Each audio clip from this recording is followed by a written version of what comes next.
My name is Paula Head and I'm a Senior Fellow at the King's Fund and Chair for this panel. I'd like to start by thanking the ABPI, our sponsors for this event, as well as our panel of contributors whose biographies can be found on our events page. Thank you all for giving up your time. Never has scientific research looked as promising as it does now, or has it had the kind of commitment behind it described in the government's life sciences vision, with new and exciting possibilities for tackling diseases through the development of innovative medicines, diagnostics and technologies. Historically, the process from research to use with patients takes several years, with each part of the system working in sequence to deliver safe and effective treatments to people. Today, we have an expert panel on hand to discuss what it is going to take in the future to improve access and uptake from research to person.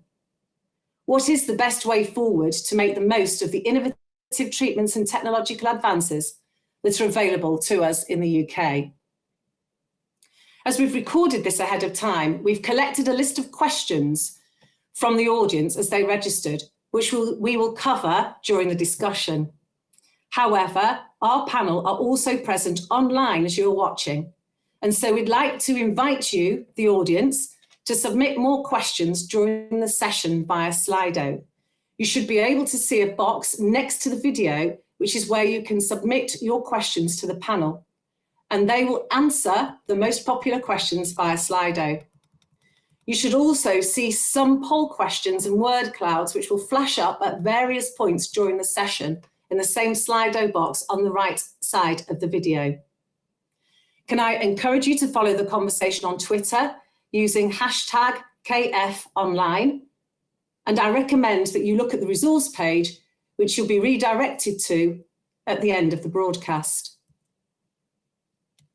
Now, to begin the discussion, I'd like to ask Lord Bethell a question. Lord Bethell, the Life Sciences Vision sets out a future where the United Kingdom is the leading global hub for life sciences, cementing our status as a science superpower.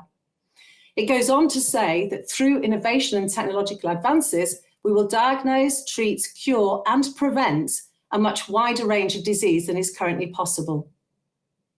I wonder, Lord Bethell, if you'd be kind enough to describe what you would draw from the Life Sciences Vision that could lead us into this discussion. We have come a huge distance on life sciences.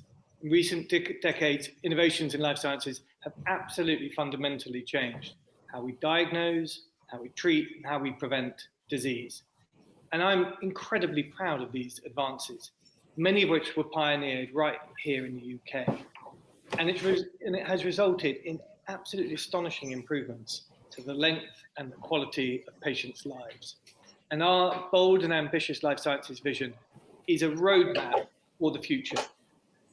There are a huge number of great things I could mention, but for the purposes of the event today, let me focus on our chapter on access and uptake. Our vision is really clear. It's to make the UK the best place in the world to launch and adopt new treatments and technologies, with cost-effective innovations rapidly spreading across the country to bolster the health of the nation and to stimulate economic growth. Now, in these areas, we have made some real strides in recent years. We've seen the launch of the MHRA's ILAPS, the Innovative Licensing and Access Pathway, great step forward in our commitment to ensure the UK is the leading edge of innovative regulation. We've seen a huge reduction in NICE assessment timelines, and NICE, we've got Shah on the line, has delivered their fantastic methods review, and I hope very much indeed Shamila will touch on that later. In addition, we've seen a host of flagship deals struck between the NHS and the industry for cutting-edge treatments. Now, I want to pay tribute to the AAC, the Accelerated Access Collaborative, who have done an absolutely brilliant job in driving this agenda forward, bringing together leaders from across the system and delivering real benefits to patients by increasing the spread of proven health innovations. In addition, COVID-19 has demonstrated the NHS's ability to trial, embrace and deliver innovation to patients at unprecedented speed and scale.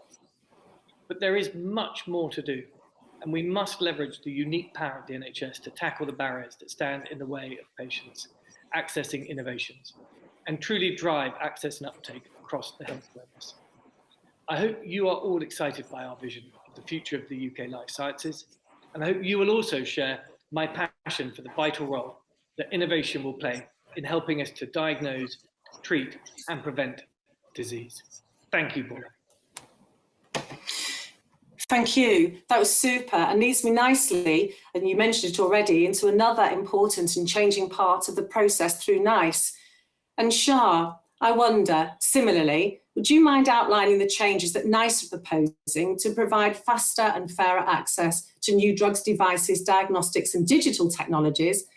And how will this improve the way you work with patients, the NHS and the life sciences industry?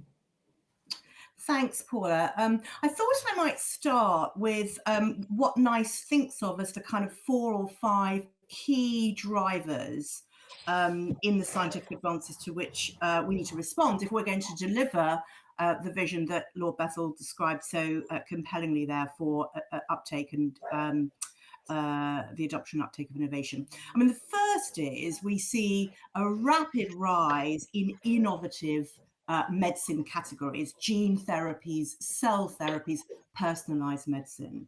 The second is we see a plethora of digital health interventions and digital apps, which really change the landscape in the way in which patients can access medical care, and some of which will take us into the field of self-care, where people are, treating themselves, and that's a very interesting driver in the marketplace.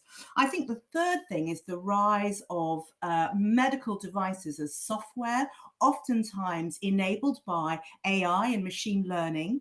Imagine how quickly and often your iPhone updates its software if you have one of those. It's happening every 6 weeks. Imagine that in a medical device. The regulatory framework needs to adapt in that speed if we're going to deliver the vision that Lord Bethell articulated. And the final driver, I think, that's setting out the strategy for which NICE will respond is this pivot from late stage treatment to early diagnosis, to early treatment, and critically to prevention. So those are the drivers that I think that are driving the challenge to which NICE needs to respond. And our strategy is threefold, really. The first is that we have to think about how we adapt our licensing model for those new systems and for those new drugs, devices and digital technologies. And we do that in several ways. Firstly, by having a much closer relationship with the MHRA, so that once something is deemed safe, NICE responds quickly to assess whether it is cost effective and clinically effective to be used in the NHS. I think the second thing is in making the strong link between the things that we approve as new therapies and how the guidelines are written, so that doctors at the front line dealing with patients know what are the most innovative treatments that have been approved, and they know how to use them in their clinical practice.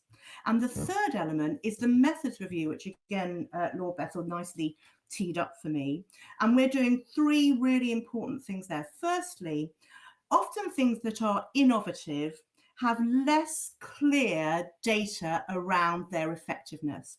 So what NICE is doing is developing a really innovative managed access arrangement so that once something is deemed safe and innovative, it can be brought quickly to patients, and we can capture the data really clearly while it's in use to work out how it's cost effective and how it's clinically effective. And that's very important because it helps patients get those most innovative treatments quickly, but also the NHS gets the data to know how effective they are compared to other treatments. So that's the first thing.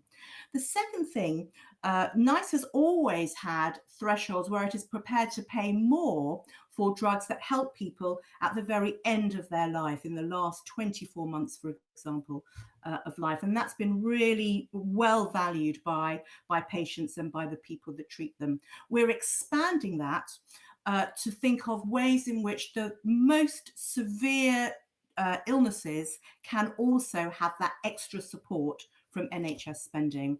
And so that means it's not just, for example, for people who are in terminal illness, but we'll be able to license at a higher price point treatments for example, serious diseases like muscular dystrophy, like childhood cancers, and things that might not have met the criteria under what was called the end of life criteria. So that's a really, really important thing.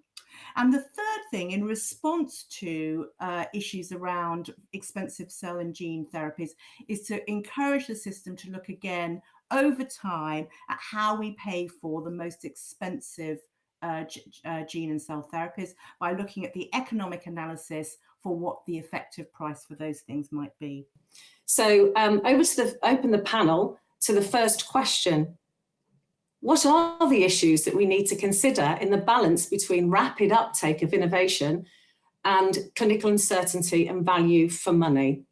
Paul, perhaps I could come to you first.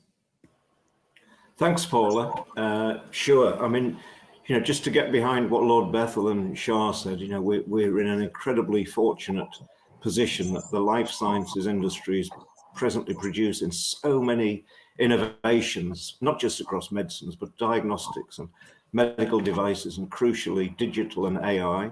We have so much innovation that's available to us now, but we have to find a way through to decide which are the most important innovations that the system should adopt.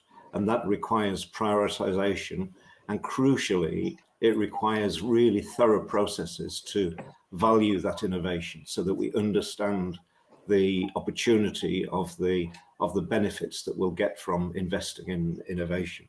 And we're really fortunate in the UK because we have two world-class systems. We have a world-class regulatory body in the form of the MHRA, which helps us with that process to identify which innovation should come through regulation and into licensing. And then we have NICE, another world-leading body, which helps us evaluate from a health technology assessment perspective, innovations from not just a clinical perspective, but as Shah elaborated, clinical and cost effectiveness perspective, so we can understand which medicines are representing value for money for the system.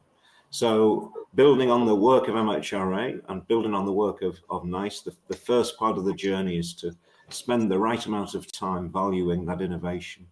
And maybe I'll just call out a couple of other policy aspects which have been really important for us in the UK. So the system spends quite a bit of time trying to identify what are those innovations that we should be supporting early.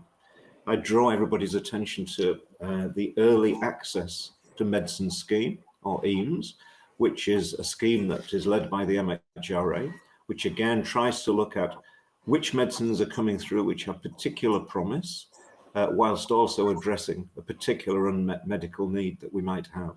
And so EAMS sends important signals to the system about which medicines we should be prioritizing, adopting.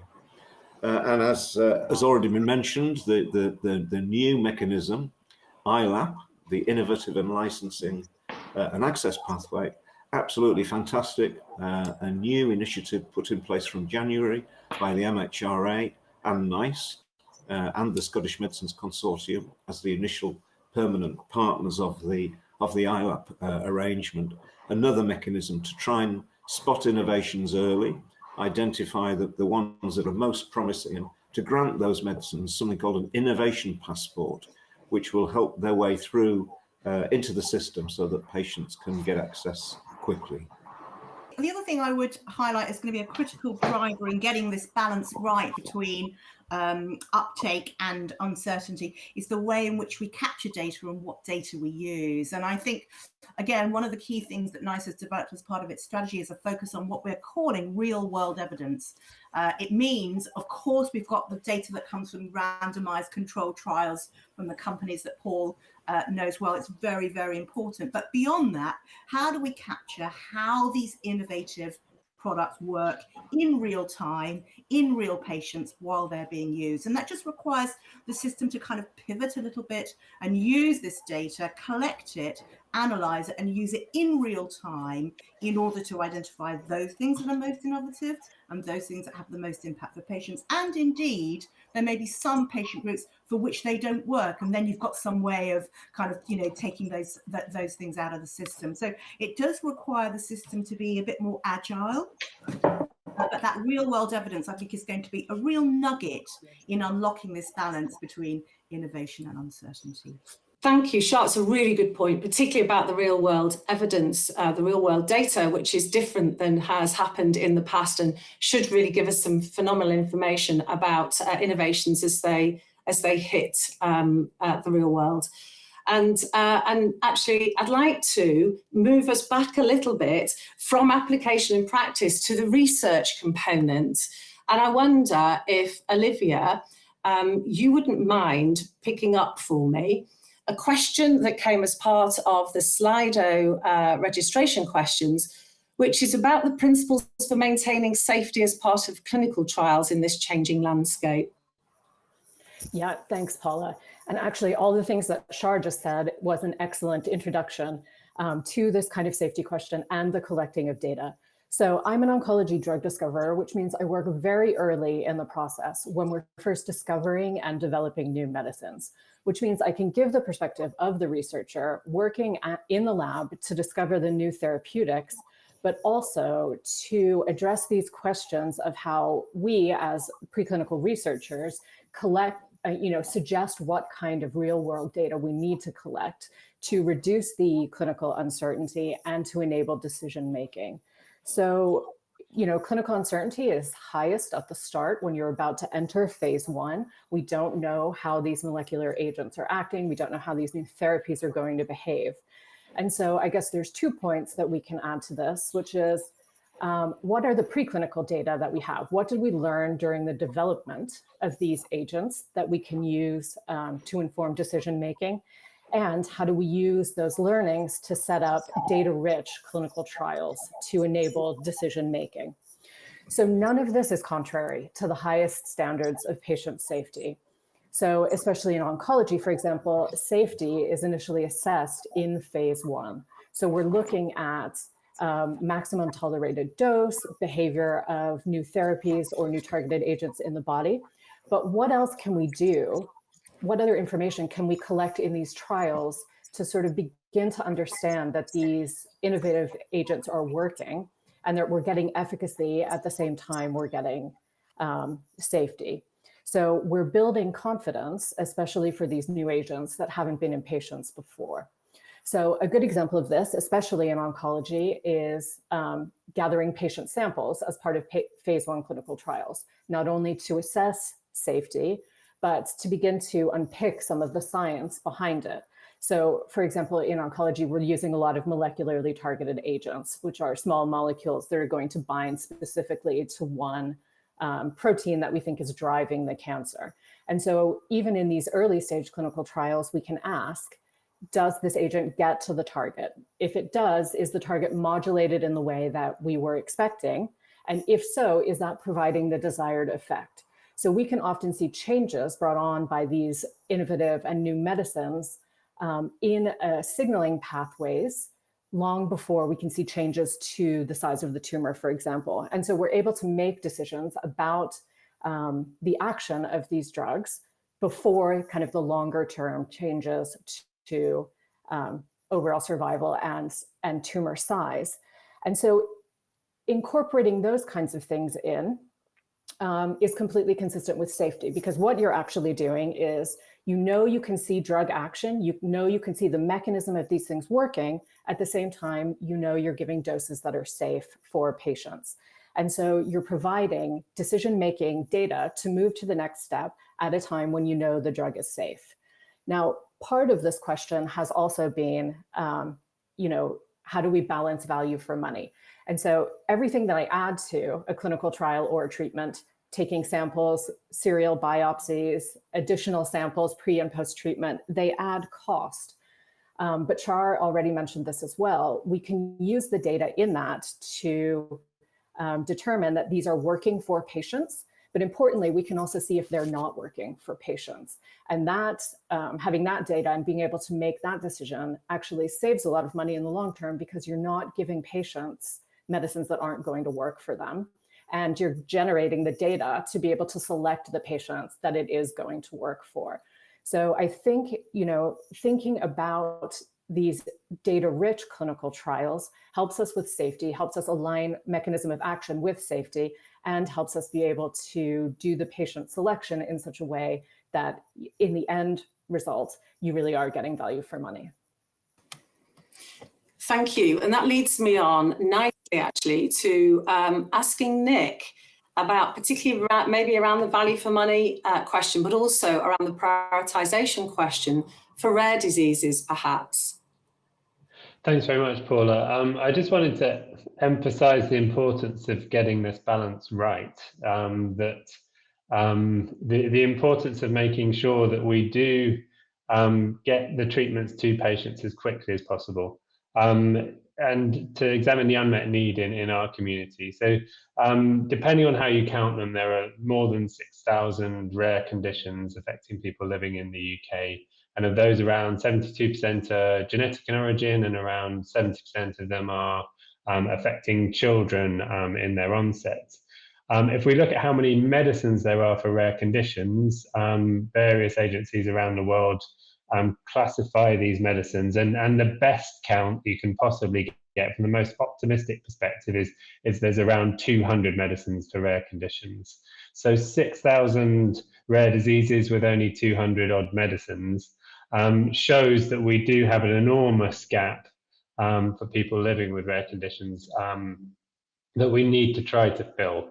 So the emphasis from our perspective really does need to push towards trying to manage this uncertainty and get the treatments out there. I would make a quick case now for the role that my community, the community I'm here to represent, can play in helping to make these decisions better with more evidence. If the patient voice is well supported through the HTA process, they can collect evidence that can really help us manage some of this uncertainty and generate extra evidence. So we're pleased to see that sources of evidence in the NICE methods review will be broadening. We hope we can be as ambitious as possible there and try and get all ways that we can reach to manage uncertainty here.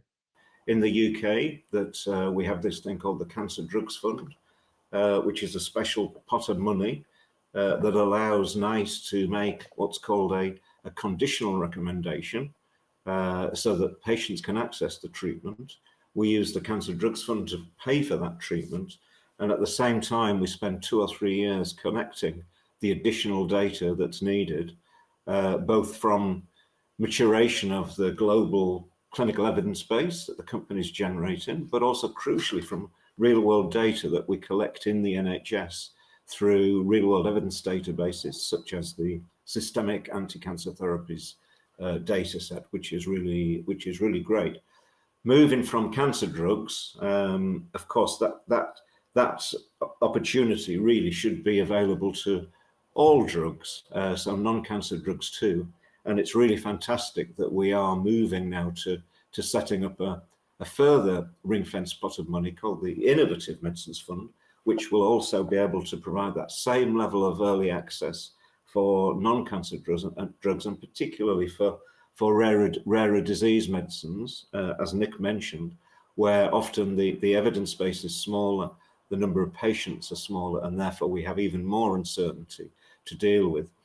In order to make sure that we make the best use of the new Innovative Medicines Fund, we have to get better at how we manage and characterize uncertainty in the evidence base. And this requires a slightly more sophisticated approach to be able to understand what uncertainty is it reasonable to address within a 2 to 3 year evidence collection window, and what uncertainty is either not practical to address, or it's unethical, or it's implausible. and therefore we have to be able to separate that out and deal with it in a different way. And Shah mentioned in her introduction, in terms of cell and gene therapies, that we need to look for new ways of providing managed access to treatments, where we're looking at long-term commercial arrangements, for example, longer-term outcomes-based schemes, which need to be put in place, which can address longer-term uncertainty, whereas things like the Innovative Medicines Fund can help us address short-term uncertainty. But it's so great that in the NICE methods review, their new proposals have been brought forward about how to take a better approach to managing uncertainty, and that will really help make sure that the right medicines get into the Innovative Medicines Fund, and it will particularly help certain types of medicines, such as rare disease medicines, where we do have that evidence-based challenge often. That's great, and it's a lovely way to wrap up that question, actually, because you've summarised nicely the issues that we've been talking about in that balancing and managing uncertainty and being clear about exactly what that means and the implications that would have short-term and long-term, both for patients and research and the industry as well. So thank you all for those contributions. And moving on to the second question, which is, where should the emphasis be placed and what needs to happen in order to target innovation towards addressing inequalities and adding social value? And of course, we did hear about that from Lord Bethell right at the beginning in the summary of the life sciences vision. So I wonder if I could, first of all, lead to Lord Bethell. That's a really, really good question. And it's something that runs through all of the life sciences vision. I mean, the first thing I would say is that we've already, and as we have, as you say, already touched upon, a greater focus on prevention and early intervention, which is vital to tackle long-standing health inequalities. We need the NHS to focus on the right interventions early in the course of disease, with a reinvigorated approach to delivering innovations for the major diseases that drive a huge amount of the morbidity and mortality in our society. Innovation is at the heart of this agenda, from new predictive and monitoring technologies to capitalizing on the potential of genomics and our healthcare data to detect, diagnose, and treat diseases much, much, much earlier. Because we know that, unfortunately, many major causes of ill health, from cancer to diabetes, disproportionately impact those from the most deprived areas and minority backgrounds. We must therefore focus on addressing the major drivers of ill health and apply the same mission-orientated approach to innovation that we saw during the pandemic.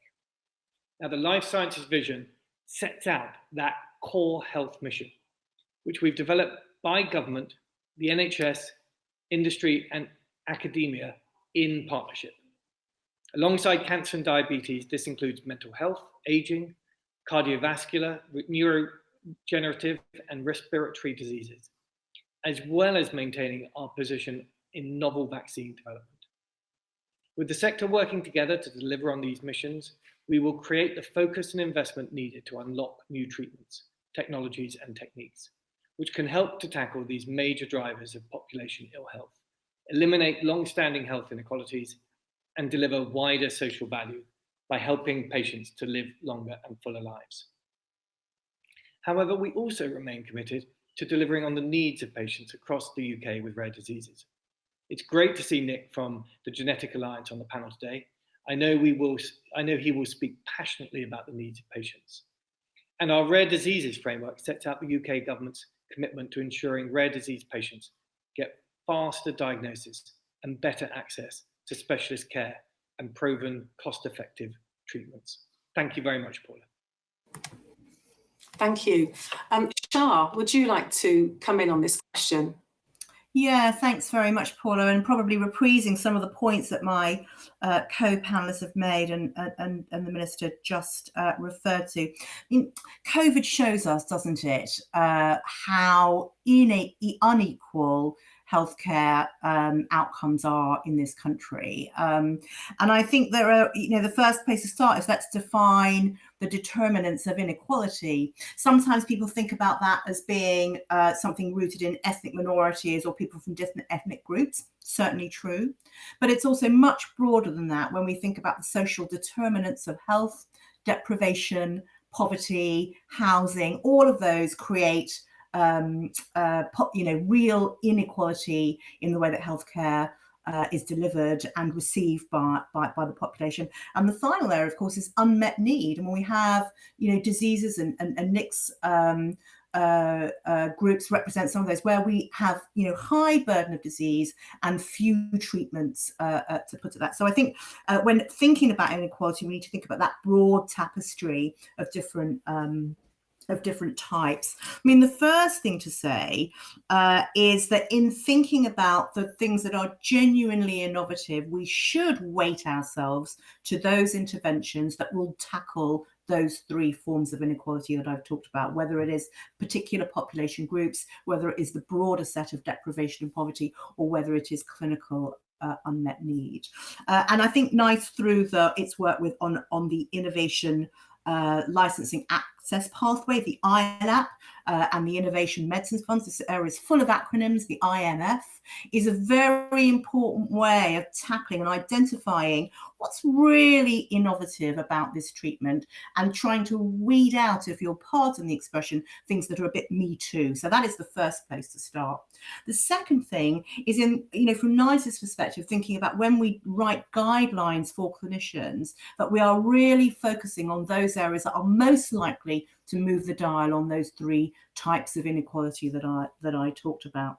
The third thing is making sure that new technologies are really pointed at those inequalities. And we've talked a bit about the NHS pivoting from late stage treatment to diagnostics, to screening and to prevention. And I think that NICE and other players in the system are working really hard to accelerate the approval of those treatments that definitely move the dial on there. For example, when we can get what we call polygenic risk scores, we can get a genetic map of people who are most susceptible to a particular health intervention. We should be able to target innovation to those groups. And so harnessing those technologies, I think, is going to be very important. The final thing that we touched on, at the top of the panel, was the role that new technologies like digital can play. So digital can get to the parts of the system that other technologies cannot reach. And if we can really use that cleverly, it'd be a very, very important lever for tackling some of those hardest to reach inequalities and those hardest to reach groups. So again, pivoting the health system towards harnessing digital will be critical in this, I think. That's really helpful. Thank you, Shah. And Nick, Lord Bethel's already referred to, and again, Shah, in terms of rare diseases. I wonder if you wanted to pick up this issue. Thanks very much, Paula. Yeah, just to follow up on those two thoughtful responses, I think it's important to recognise the kind of extra emphasis of the challenges of rare conditions that conditions affecting specific communities, specific Black and minority ethnic communities in the UK has. I think we need to be sensitive to where there's value to be had in examining human genomes and understanding how genomics affects health. We don't necessarily understand as much about the UK population from Black and minority ethnic communities and their genomics, and it's great to see an emphasis on that in Genome UK to try to balance out the knowledge that we have around the whole of the set of genomes in the UK. The other thing is a consistent lack of investment. So as I said earlier, there's a lot of gaps in investment in trying to understand rare conditions, but there's a particular one around conditions that affect Black and minority ethnic communities. And we need to understand that not only does that mean that we don't necessarily get treatments very quickly or very often for those conditions, but it also means we're in a worse place to try to assess them. We know less about the natural history of those conditions, and therefore we're going to be less able to tell whether or not the medicine's making a meaningful difference in those populations. So though it's disappointing to see that NICE had delayed a modifier on health inequality, it's important that we get that right. So we're looking forward to progress on that as NICE moves into an iterative phase of improvements to its methods. So I want to emphasize that is a specific problem that needs specific attention and a specific solution. However, it is a kind of a magnified version of what a lot of people living with rare and genetic conditions face in terms of that lack of investment and focus on innovation and research into their conditions. And I think the UK Rare Diseases Framework is an opportunity to try to spread that emphasis and investment in research, and to build some of the platforms that we need to be able to do that others have mentioned in this conversation so far, such as collecting data about all rare conditions in the UK and trying to build that baseline so that when a treatment arrives, we know who's living with that condition and how ill they are, where they are, and what difference a treatment might make when it does arrive.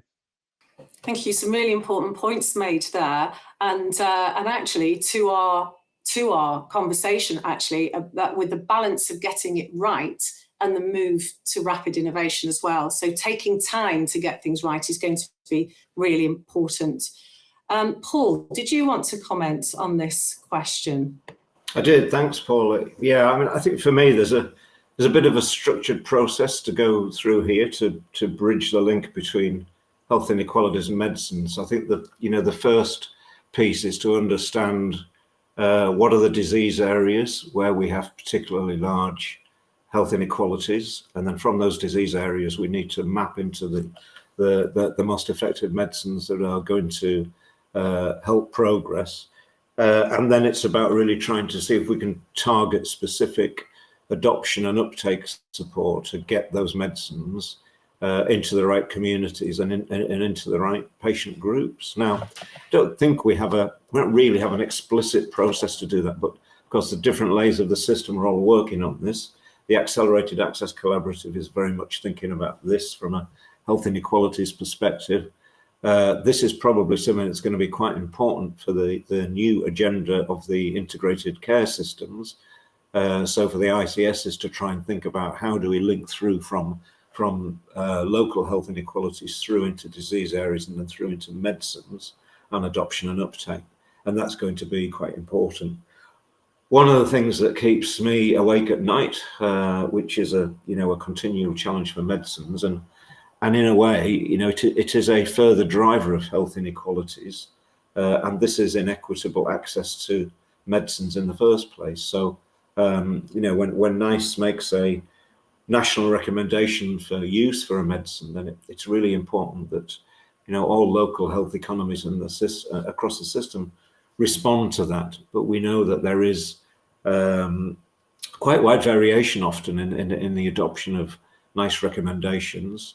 We have some good tools to help us show that variation, such as the NHS Digital's Innovation Scorecard, which is a really great toolkit which helps us look at how NICE recommended treatments are being adopted by the system, and for many areas that does show a great variation. Innovation Scorecard is really important because it really helps hold up a mirror, across the system. Not necessarily to say, well, you're doing well and you're not doing well, but simply to provide a mechanism to reflection for local organisations to consider where they are in relation to their peers and whether they want to think about doing something differently or not. So having the right tools to show variation in access to NICE recommended treatments is really important, and we have to continue and make the investment to make sure that we have that evidence available and we share it really wide across the system so that everybody can see it. You make some really important points there, particularly about equitable access and also targeting those communities consciously where best benefit could be found. And Shah, I wondered if you wanted to come in on that, on the adoption point. Yeah, thank you, Paula. I do. I think Paul is bang on the money that, the key to accelerating adoption is not just writing great guidelines, it's not just having great innovation, but the clinician on the ground needs to know about those innovations, and we need to make it as easy as possible for them to integrate that into their clinical practice. And clinicians are, of course, fantastically busy. So one of the key things in the NICE strategy is about making sure that we write our guidelines less in an Encyclopedia Britannica way and more in a really usable way, and that we point and squirt them, if you'll pardon that expression, into the clinical decision support tools that doctors and nurses are using at the front line. And I think that will be a really, really important way of making it as easy as possible for clinicians on the ground to know what is happening in their area, to know what the latest innovation is, and to make that, when they make their prescribing choices and their treatment choices, that they are informed by the latest best evidence.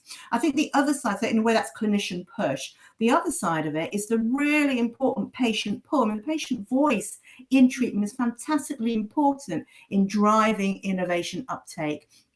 The internet has democratized information, and we have patients who are incredibly well informed about the range of treatments available and the latest innovation, and making that conversation between the patient and the clinician innovation focus is a really, really important part of shared care, and what underlines the integrated care system that Paul has talked so brilliantly about, and also I think gets us into the next iteration of innovation, which is probably going to be self-care. So it doesn't mean that doctors and nurses are going to be replaced, but it does mean that increasingly through digital and other technologies, people are going to be looking to self-care, and they will be increasingly demanding that innovation. So as we think about adoption, I think it's very important to have that thought in our head. Thank you. And Lord Bethel, I wondered if you wouldn't mind just wrapping this question up for us. Well, I'd be very, very glad to. There are some principles that I'd like to just reinforce. Firstly, we must leverage the unique opportunity for the NHS to act as a globally leading testbed for innovative treatments and technologies. Everyone on this call recognises the potential there. It does mean that we need to learn how to strike bold new commercial partnerships with industry.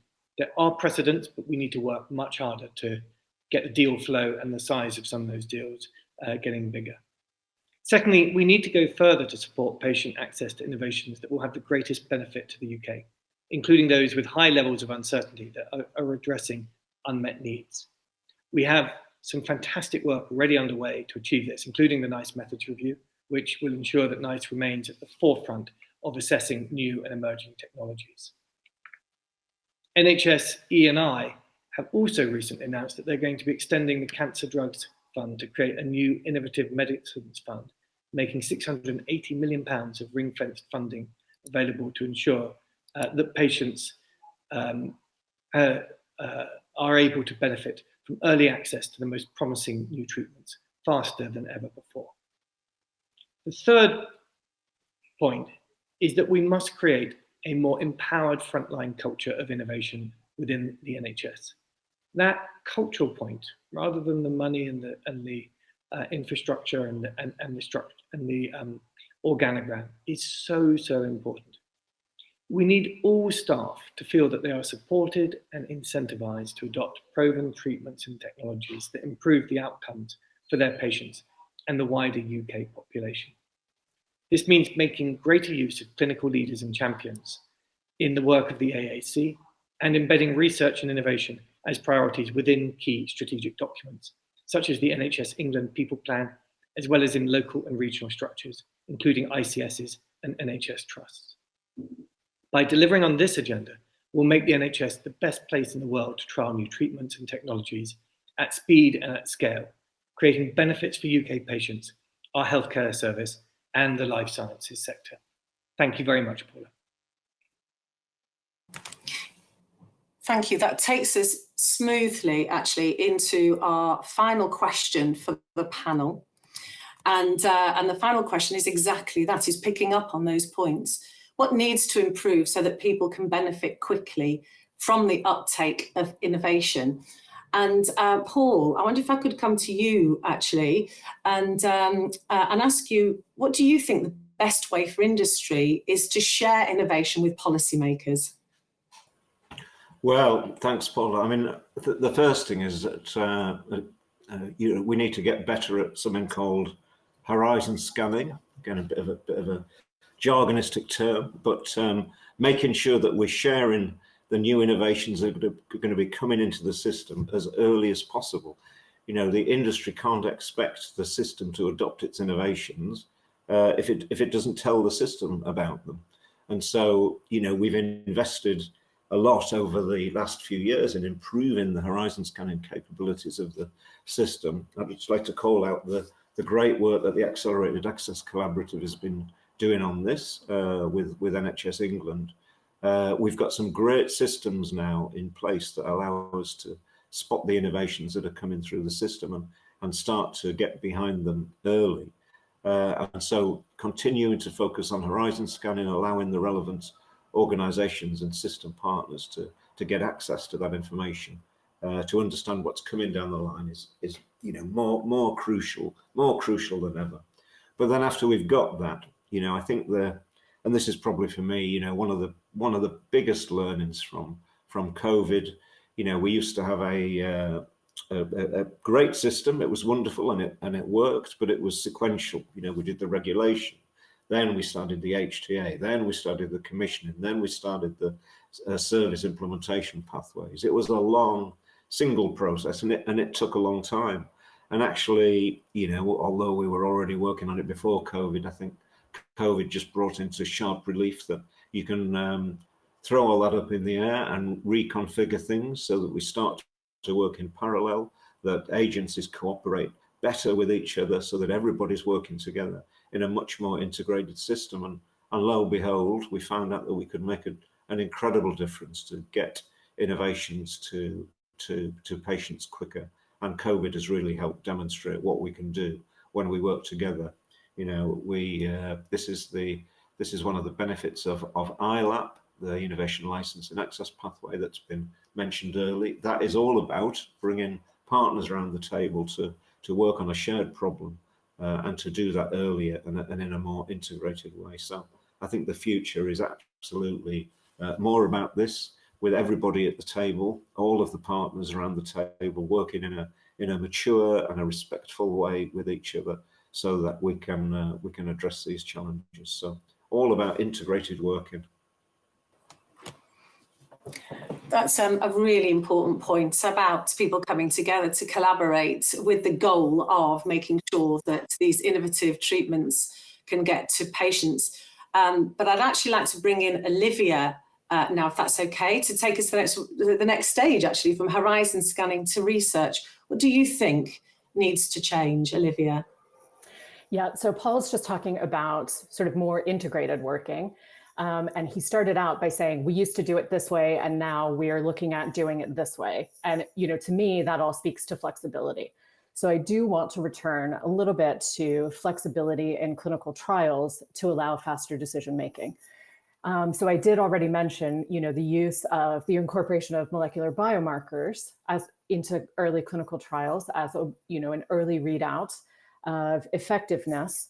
But I want to talk about a couple of other things that I think could provide the data to speed up decision-making. So one of them is the use of alternative endpoints.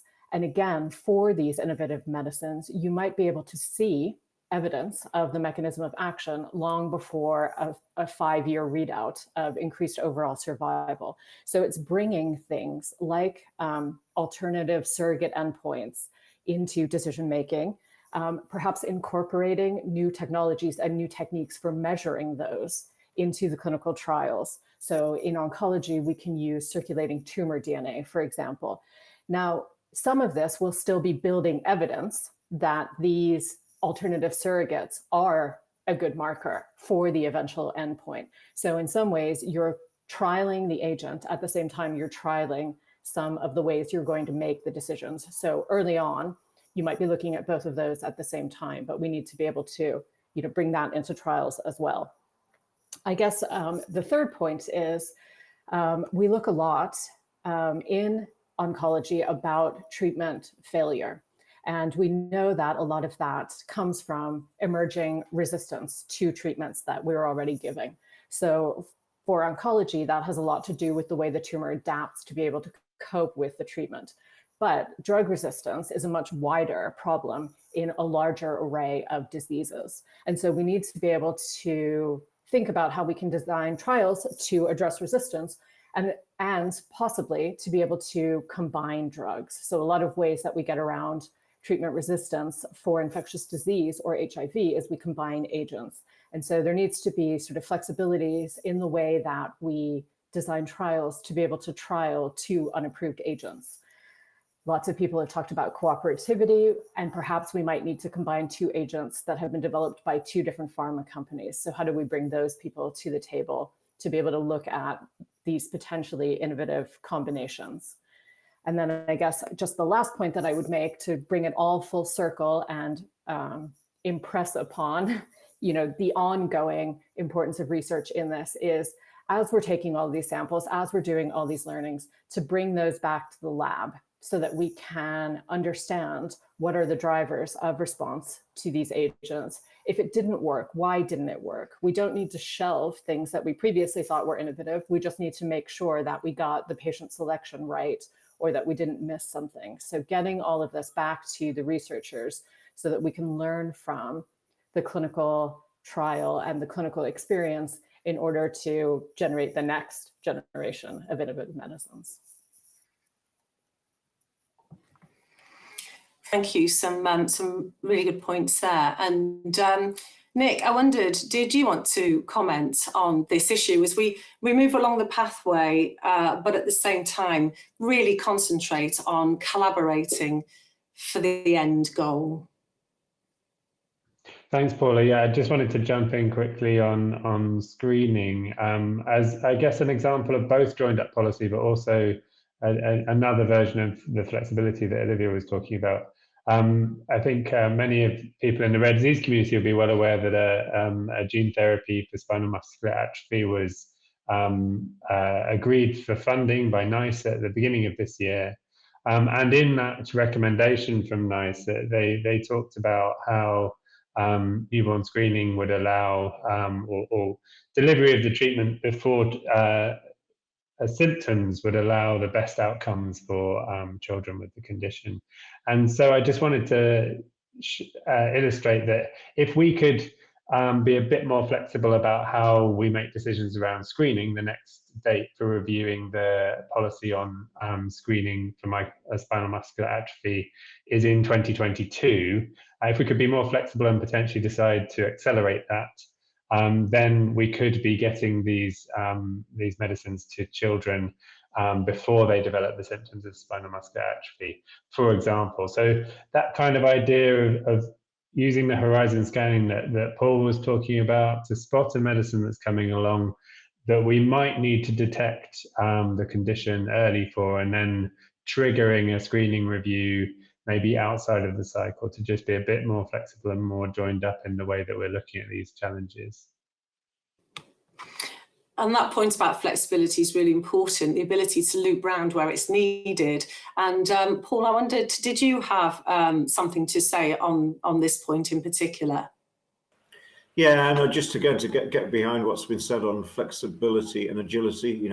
It's not just flexibility and agility across organizations, but it's also inside organizations too. And just to give a nice example, one of the things that you've done, Shara, I think, since you took over as chain, and it's very, very clearly visible, is that you pushed the need for more agility and flexibility into the NICE organization, and from the NICE methods and process review now we see many more flexible processes coming out that allow us to be more responsive, and this is fantastic. A very easy example, we need to make sure that NICE methods and processes keep up with the types of medicines that the industry is producing, so that we can stay world leading, we can stay ahead of the game, and the value and decision-making frameworks that we use can respond to the types of medicines that are going through those systems. You know, we used to undertake a review of methods and processes about every 6 or 7 years, you know, and a huge exercise that took everybody's resource and time. We're moving now to a more modular approach to say, let's not do these big reviews, let's do modular updates and introduce changes on a more frequent basis so that we can stay ahead and responsive. Quite a simple adjustment, but will have a dramatic effect on making sure that NICE stays ahead of the game in terms of being responsive to innovation. Thank you. And Shah, the perfect close to this question. Yes, thank you very much. And, you know, I'm grateful for Paul making those points. I think the flexibility and agility of the regulatory framework in NICE, but also around the system, is going to be absolutely critical in driving the uptake of innovation. I just want to make one additional challenge I think that we've sort of touched on in this conversation thus far, but it's going to be, you know, a significant challenge going forward. And that is, you know, many of us that are on this panel, perhaps many of the people that are listening in the audience, we work in the life sciences sector, broadly driven, whether we are NHS clinicians, whether we are patient groups, whether we are drug companies, or whether we are regulators. Many of the next advances are going to come from companies that are outside this ecosystem, right? They're going to come from digital companies, they're going to come from companies that are arguably much smaller. And I think all of us need to think about how we create a more permeable membrane such that we can take advantage of the developments that are coming out of digital, that are coming out of data and informatics, which are critical in identifying and responding to innovation. So if you'll allow me to end on a little challenge, that I think is a challenge for the system going forward. That's actually a really important, because of course we've got to continue to challenge ourselves as we move into this very important phase of introducing the life sciences vision and making sure that people can have more rapid but clinically appropriate uptake to innovations. So a great thank you to all of our panel, and we've reached the end of the questions. And so now I'd like to come to you each for a closing remark. And I'd start with you, if that's all right, Lord Bethel. Paul, I would absolutely like to reiterate your thanks to the panel for their contributions. It's really great for someone in my position to hear that we share the same passion to make the UK a world leader in the development, testing, access and uptake of innovative treatments and technologies. And I'd also like to thank those in the audience who I can't see, but I know that they're there, for their questions and their engagement in these important issues. Your tireless support for the UK life sciences and health innovation will continue to improve the lives of patients here and, as we discussed, as a result, all around the world. To finish, I absolutely want to restate the government's commitment to life sciences and pioneering innovations in healthcare. We have a clear roadmap for the future in our bold and ambitious life sciences vision. If you haven't read it, look on Google, it's easy to find. Do please read it.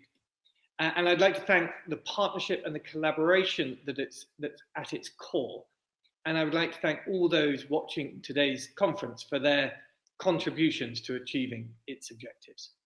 I think that's interesting that though we're talking about getting medicines into the NHS, we've started right at the beginning of the research pathway and gone all the way into care pathways. I think getting things joined together is the key issue for us, and something that we'd love to see even more progress on. Getting the data to illustrate the impact of rare conditions, getting the market access decision right and done quickly and feeding straight into the HTA decision, and then into care pathways into the NHS to make sure that that innovation cycle can run as fast as possible. For people living with rare conditions, we really hope that the UK Rare Diseases Framework can be the glue that brings together all the different institutions that need to play a role in that.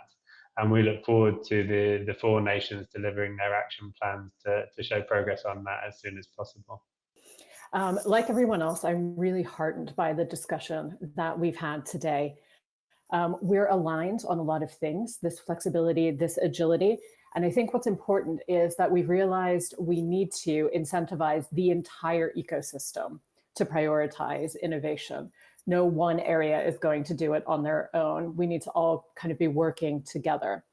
And I think it's really important that the message gets out there that we're rewarding innovation. And by that, I mean that, you know, we're saying that if you invest in these hard to drug targets, these rare diseases, these innovative technologies that might be a little more difficult to develop, that there are paths forward for them to move through the clinic and to get to patients and to get to approval. And that if we're rewarding that, you know, we're incentivizing people to invest in those innovative treatments at the beginning. I think the UK has, you know, all the ingredients needed for success in this area, and probably always has done. I mean, we've got a thriving life sciences sector, whether that is in industry or in research, as Olivia has so you know, brilliantly set out. We've got data and informatics. We've got the NHS, which is cradle to grave, population wide. We've got a really informed and motivated patient groupings that, you know, that are demanding rightly of the system. The thing that we have, and we've got money in the form of the different funds that have been described about and the life sciences vision that the minister has described.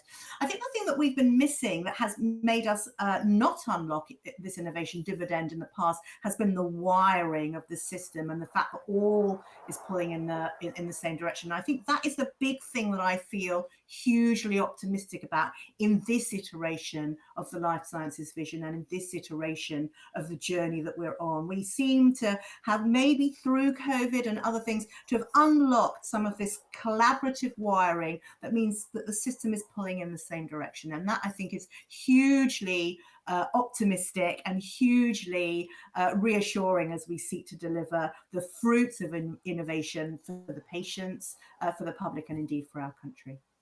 No, thank you very much for having me on the panel today. It's been a real privilege. Just to probably bring it back again to the life science vision, as Lord Bethel said, you know, a vision is only a vision unless it's implemented. So we've now got to continue the task of making sure that we put in place what's necessary to implement all aspects of the vision across all of its quadrants equally. But I was really pleased, Lord Bethel, that you did call out adoption and uptake, because it is really crucial that we create a system where, if we're investing in the front end in terms of the regulatory piece and the HTA piece, the R&D piece, if we improve those aspects of the system, so we get more innovations coming through, if we get out of kilter and those innovations are not adopted at pace, then we've created a real issue. So it is important that we have a balanced focus across all aspects of the vision. There's something in it for everybody, and I'd encourage the viewers today across the NHS to take a look at it. It provides a great anchor point for what we need to do now going forwards. Thanks very much. Thank you again to all of the panel and to the ABPI for sponsoring the event. And audience, can I remind you to follow the link to the resource page that should come up after this recording finishes.